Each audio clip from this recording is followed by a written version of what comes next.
John Cadogan, and I'm doing the lab for week 4. It's a lab which exposes us to the functions of the lymphatic system and the immune system, and we're going to do this by preparing a solid growth media, agar.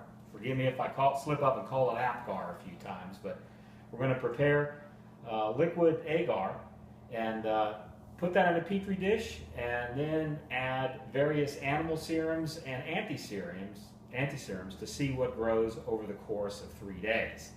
To start, I've just put on the safety gear that we use in all the labs: the apron, the goggles, the mask, and the gloves. The work area was prepped with 10% bleach and distilled water solution, wiped down my surfaces and allowed that to dry to kill as many bugs as possible. And the agar was kept chilled for the past few weeks.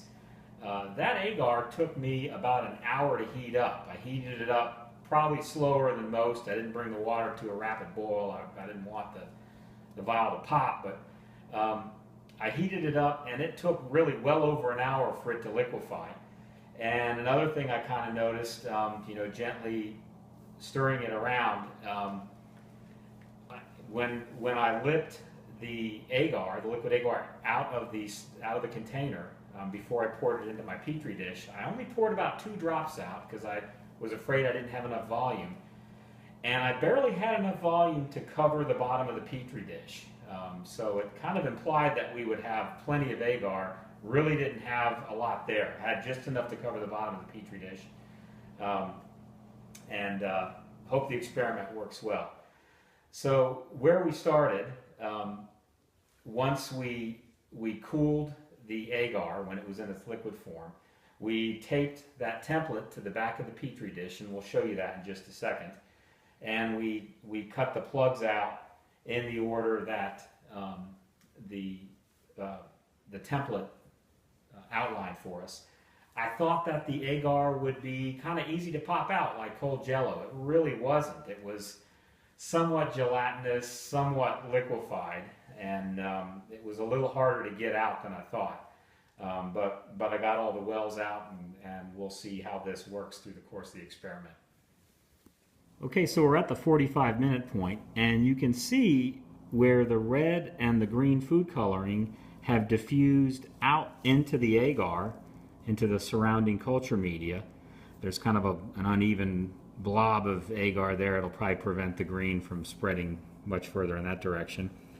But since it's actually a little bit past the 45-minute mark, I went ahead and I added the items into section 2 and section 3. So in section 2, what we had to do, we also cut out 4 wells, and in well A we added here some bovine serum albumin. We added just 1 drop. I'd seen Kat's posting on how it took more than 3 days for her to get growth, and she had added an extra drop of everything, but I was going to use her technique, but my agar was so shallow I really couldn't add more than like 1.5 drops to my culture media. I don't think my agar was quite deep enough, so I added a little more than 1 drop where I could. I didn't want it to overflow in the wells and go out into the other areas. But in well A, we had the bovine serum albumin. And then in B, C, and D, as well as B, C, and D in section 3, in B, C, and D, we added anti-horse albumin, and then in C, we added anti-bovine albumin, and then in D, we added anti-swine albumin, and we repeated that on 3 on the other side. And in B, John Cadogan again, we're finished with the lymphatic and immunity system experiment.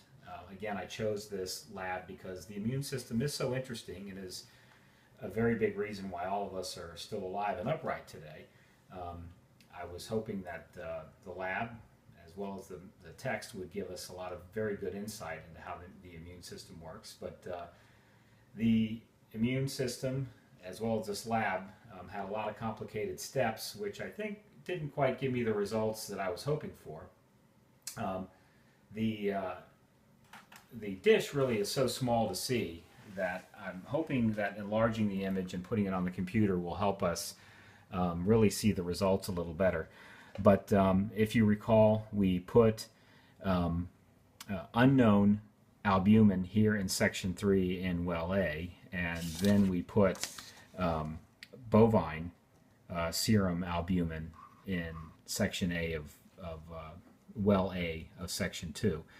On day 1, when this photo was taken, you would expect to see no big changes, and you can see the 3 wells in the agar. Unfortunately, you can also see that the contour of the agar is very rough, and I think that is a big reason why my results were kind of so very difficult to read. The agar sat at room temperature for 3 days, and this is the result I got. See if you can hone in a little closer. Perfect. Here's the unknown well, and here is the faint reaction line. You can see the red arrows kind of pointing them out, going to well C.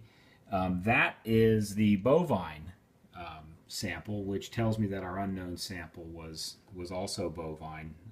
So the anti-bovine albumin sitting in well C reacted with the unknown serum, so this must have been bovine albumin, and you can see that faint reaction line.